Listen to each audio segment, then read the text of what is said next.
Kostirnir við að búa hérna á svona litlu svæði náttúrulega að það eru stutta vegalengdir.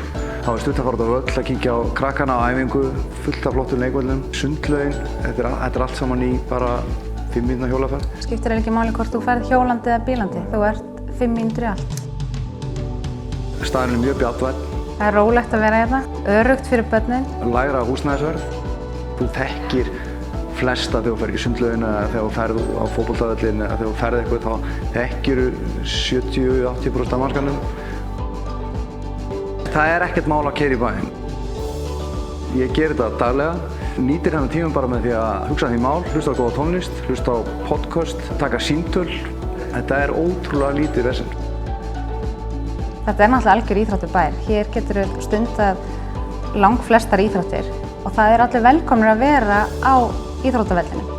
Við lítum svolítið á þetta íþróttasvæði sem bara okkar annað heimili. Hann er svolítið höfn, hann er félagsmiðstöð.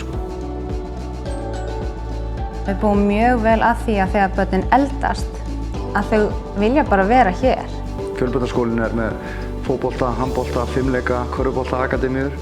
Krakkarnir er ekkert að leita eftir 16–17 einhvern annað. Það er bara tekin þessi 3–4 auka ár hér að þú vilja fara í háskóla. Við erum bara ótrúlega spennt fyrir komandi tími. Við erum mjög spennt fyrir miðbænum. Ég held að það sé svolítið það sem okkur hefur vantað. Geta kannski hjólað eða rölt niður í bæ og sest niður einhvers staðar og kósí kaffihús og horft á krakkana leika úti og...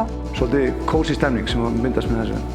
Það verður svolítið eitthvað annað heldur en bara það sem er í dag. Ég heiti Sally. Og ég heiti Njörður. Og við búum á Selfossi.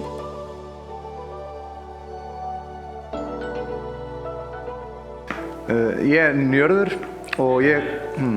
Á ég að byrja? Ég er papagói.